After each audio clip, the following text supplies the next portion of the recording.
Bismillahirrahmanirrahim.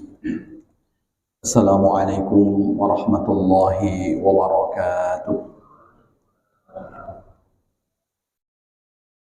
Alhamdulillahillazi arsala rasulahu bil huda wa dinil haqq liyudhhirahu 'ala ad-din kullih wa kafa billahi shahida. Asyhadu an la ilaha illallah wa asyhadu anna Muhammadan 'abduhu wa rasuluh. Subhanaka la ilma lana illa ma 'allamtana innaka antal alimul hakim. وقد قال تعالى في كتابه الكريم هو أصدق القائل أعوذ بالله من الشيطان الرجيم بسم الله الرحمن الرحيم يا أيها الذين آمنوا اتقوا الله حق تقاته ولا تموتن إلا وأنتم مسلمون. الآية صدق الله العظيم. أما بعد Ma'asyiral muslimin wal muslimat, Bapak Ibu jamaah salat fardu zuhur yang semuanya insyaallah dimuliakan oleh Allah Subhanahu wa taala. Bersyukur kita kepada Allah dengan mengucapkan kalimat Alhamdulillahi Rabbil Alamin. Allah masih perkenankan kita untuk menambah timbangan amal kebaikan dengan sama-sama melangkahkan kaki, mengayunkan tangan guna memenuhi panggilan Allah. Semoga kita termasuk orang-orang yang mendapatkan kesaksian iman dari baginda Rasulullah sallallahu alaihi wasallam, "Idza ra'aitumur rajula i'tada 'alal masajid fashidu bil iman." Kalau engkau melihat seseorang yang dia biasa datang memenuhi panggilan Allah, maka saksikanlah sesungguhnya dia adalah orang yang beriman.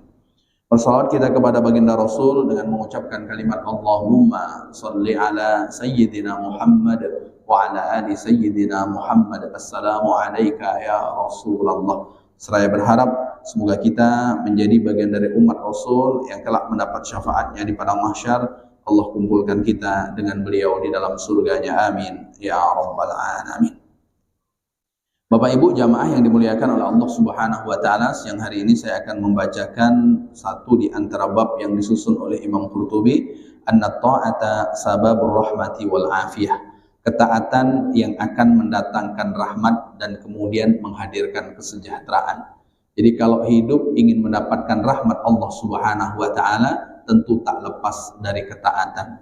Begitu juga kesejahteraan di dalam hidup juga tidak akan lepas dari ketaatan seseorang kepada Allah Subhanahu wa taala. Dalam bab ini Imam Qurtubi mengutip sabda baginda Rasulullah sallallahu alaihi wasallam dari Abu Darda radhiyallahu an. Ia berkata, baginda Rasulullah sallallahu alaihi wasallam bersabda, "Innallaha azza wa jalla yaqul." Sesungguhnya Allah Subhanahu wa taala berfirman. Maka kalau kita membaca literatur, diawali dengan Rasulullah bersabda, lalu kemudian Allah berfirman, itu sering disebut dengan hadis qudsi. Maka dalam hadis qudsi ini Allah Subhanahu wa taala berfirman, "Anallah la ilaha illa ana." Sesungguhnya aku Allah, tak ada Tuhan selain aku. Lalu kemudian Allah mengatakan, "Malikul mulki." Aku adalah raja di antara sekian raja. Lalu kemudian Allah Subhanahu wa taala menyebutkan, wa annal ibada idza ata'uni hawaltu quluba mulukihim alaihim birrafah wa rahmah. Kata Allah Subhanahu wa taala, sesungguhnya para hamba jika mereka taat kepadaku, maka aku akan arahkan hati para pemimpin mereka agar kemudian ada di dalam hati mereka rasa rafah dan kemudian rasa rahmah. Bapak Ibu yang dimuliakan oleh Allah Subhanahu wa taala, ternyata Allah Subhanahu wa taala di dalam hadis qudsi ini berpesan, kalau kita ingin punya pemimpin, yang pemimpin itu ada rasa rafah di dalam hatinya, ada rasa rahmah di dalam hatinya kepada orang yang dia pimpin, maka diawali bagaimana orang yang dipimpin itu taat kepada Allah Subhanahu wa taala terlebih dahulu. Maka mustahil kita punya pemimpin yang sayang dengan kita, mustahil kita punya pemimpin yang perhatian dengan kita kalau kemudian kita tidak taat kepada Allah Subhanahu wa taala. Karena sesungguhnya yang membolak-balikkan hati adalah Allah, dan ketika hamba taat kepada Allah, maka Allah akan hadirkan pemimpin yang punya dua sifat baik, yang pertama rafah, yang kedua rahmah. Mungkin pernah saya jelaskan, meskipun secara redaksi dalam terjemahan itu maknanya sama-sama sayang, tapi kalau kemudian kita tengok di dalam kamus bahasa Arab, maka kata rafah dengan kata rahmah itu berbeda. Rafah, sayangnya seseorang jika orang itu melihat sesuatu yang dia suka, itu rafah. Maka kalau kita senang dengan orang, ketika orang itu melakukan sesuatu yang kita menyukainya, itu namanya ra'fah. Maka kalau seandainya kita punya pemimpin, lalu kemudian pemimpin sayang dengan kita, karena kita melakukan sesuatu yang disukai oleh pemimpin, itu baru namanya ra'fah. Tapi lebih dari itu rahmah. Yang sulit untuk dicari itu rahmah. Kenapa? Rahmah itu senangnya seseorang kepada orang lain, meskipun orang lain itu melakukan sesuatu yang dia tidak senang. Itu baru rahmah. Maka yang paling sulit dicari itu adalah rahmah. Makanya ketika orang menikah, mohon maaf Bapak Ibu yang dimuliakan oleh Allah Subhanahu wa taala, biasanya doanya sakinah, mawaddah, warahmah, tidak menggunakan kata ra'fah. Kenapa? Karena orang menikah jika dengan menggunakan kata ra'fah, barangkali mohon maaf, mungkin menikah 1 bulan cerai, menikah setengah bulan cerai. Kenapa? Karena dia anggap senangnya hanya karena sesuatu yang dia suka. Orang sebelum menikah, mungkin di dalam pandangan dari orang yang akan dia nikahi, dari orang yang akan menjadi pasangan hidupnya, mungkin semuanya senang ketika belum menikah. Tapi ketika sudah menikah 1 pekan, akan melihat sesuatu yang ganjil, yang kurang berkenan di hati kita. Kalau kemudian kita membangunnya hanya karena ra'fah saja, maka akan habis. Maka di dalam nikah itu rahmah. Meskipun ada sesuatu yang barangkali kita sedang dalam perjalanan pernikahan tidak satu ide, tapi kemudian tidak membuat kita bercerai, mohon maaf, itu disebabkan adalah rahmah. Mungkin ketika kita menengok pasangan calon suami yang melamar kita, ditengoknya semuanya serba senang kita memandangnya. Tapi ternyata setelah menikah, baru tahu ketika tidur dia mendengkur. Dan mendengkur rata-rata orang tidak suka. Tapi kalau hanya karena alasan mendengkur kita membencinya, maka kemudian pasti akan habis. Karena menikah itu rahmah, menikah itu bukan ra'fah. Kalau ra'fah yang kita senang, ya sudah, saat kita tidak senang selesai. Maka menikah itu bukan saat kita tidak senang selesai, tapi bagaimana kekurangan itu kemudian sama-sama kita perbaiki. Dan pemimpin yang baik bukan membenci orang yang tidak taat kepadanya, tapi bagaimana membawa orang itu kemudian menjadi baik. Dan itu akan terwujud jika diawali dari orang yang dipimpin itu taat kepada Allah Subhanahu wa taala. Maka bagaimana Allah akan mengalihkan hati seorang pemimpin kepada rakyatnya untuk hadir rasa sayang, itu diawali dari ketaatan orang yang dipimpin. Lalu kemudian Allah Subhanahu wa taala melanjutkan, wa innal ibada idza asawni, ketika para hamba itu durhaka kepadaku, berbuat maksiat kepadaku, hawaltu quluba mulukihim alaihim bisuhti wan naqmati fa ammuhum su'al adzab. Kalau seandainya para hambaku itu melakukan kedurhakaan, maka aku akan pilihkan para pemimpin yang tidak baik, para pemimpin yang diktator, para pemimpin yang akan memberikan keputusan, yang keputusan itu akan menzolimi rakyatnya. Kenapa? Karena ternyata diawali dari rakyatnya. Maka Sayyidina Ali pernah diprotes. Baik Sayyidina Ali, ketika Rasulullah memimpin, tak seperti engkau memimpin. Apa jawaban Sayyidina Ali?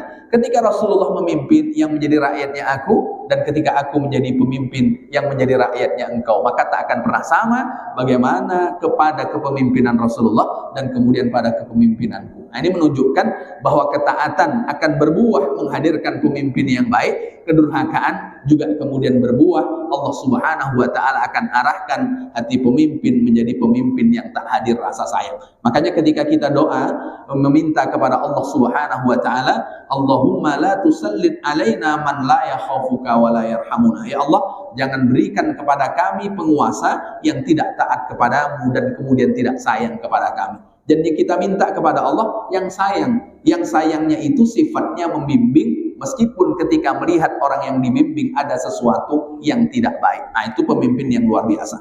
Maka kemudian Allah Subhanahu wa taala melanjutkan firman-Nya, fala tasghalu anfusakum bidu'ai 'alal muluk. Maka jangan hanya sekedar menyibukkan engkau mendoakan para pemimpin. Jangan hanya sibuk engkau meminta para pemimpin yang baik. Tapi kemudian kata Allah, walakin isghalu anfusakum bidzikri wa tadarrui, maka hendaklah kalian menyibukkan diri untuk kemudian banyak berzikir dan memperbaiki diri. Kalau itu sudah kalian lakukan, lalu kemudian akufakum mulukakum, maka aku akan hadirkan pemimpin yang akan cukup bagi kalian. Nah, ini maknanya bahwa pesan ini menarik bagi kita, bahwa ketaatan seseorang kepada Allah Subhanahu wa taala, yang akan didapat Allah Subhanahu wa taala akan menurunkan rahmatnya, dan di antara rahmat Allah turunkan, Allah akan berikan pemimpin yang baik. Lalu di antara ketaatan, Allah Subhanahu wa taala juga akan memberikan kesejahteraan kepada seseorang. Maka kalau seandainya sejahtera atau tidaknya seseorang, itu ternyata terkait sejauh mana ketaatan seseorang kepada Allah Subhanahu wa taala. Dan mohon maaf, sejahtera bukan masalah nominal, tapi sejahtera tentang rasa yang Allah Subhanahu wa taala hadirkan kepada seseorang, yang orang itu Allah Subhanahu wa taala pilih. Dan kita alhamdulillah sudah berada di tanggal 15 Sya'ban. Sebagian kalender ini sudah di tanggal 16 Sya'ban, tapi paling tidak tinggal beberapa hari lagi kita berada di bulan di mana banyak kebaikan, banyak cabang-cabang kebaikan yang Allah Subhanahu wa taala hadirkan. Di antara kebiasaan para sahabat, kalau di bulan Sya'ban ini mereka akan menunaikan zakat. Maka mohon maaf Bapak Ibu, kalau ingin menunaikan zakat sebagaimana para sahabat melakukan, biasanya itu di bulan Sya'ban. Jangan ditunggu bulan Ramadan, karena bulan Ramadan banyak kebutuhan. Nah, biasanya karena banyak kebutuhan tak jadi membayar zakat. Maka kebiasaan sahabat diantaranya membayarkan zakat itu di bulan Sya'ban. Bukan hanya sekedar di bulan Sya'ban, dan diantara kebiasaan mereka membayar hutang juga di bulan Sya'ban. Nah, maka yang masih punya tanggungan hutang, diantaranya bulan baik untuk melunasi hutang itu di bulan Sya'ban.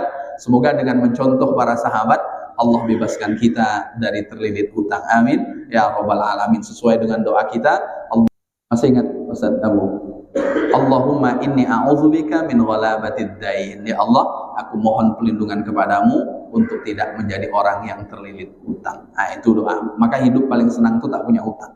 Gaji besar, tapi kalau awal bulan banyak angsuran, tak enak juga.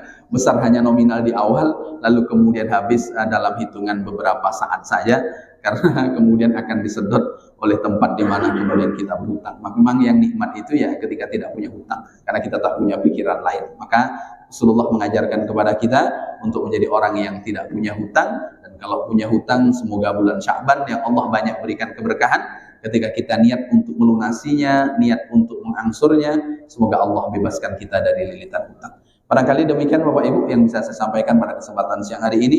Tutur kata yang kurang berkenan, saya mohon maaf. Sama-sama kita tutup dengan doa kafaratul majlis. Subhanakallahumma wa bihamdika asyhadu an la ilaha illa anta astaghfiruka wa atubu ilaik. Assalamualaikum warahmatullahi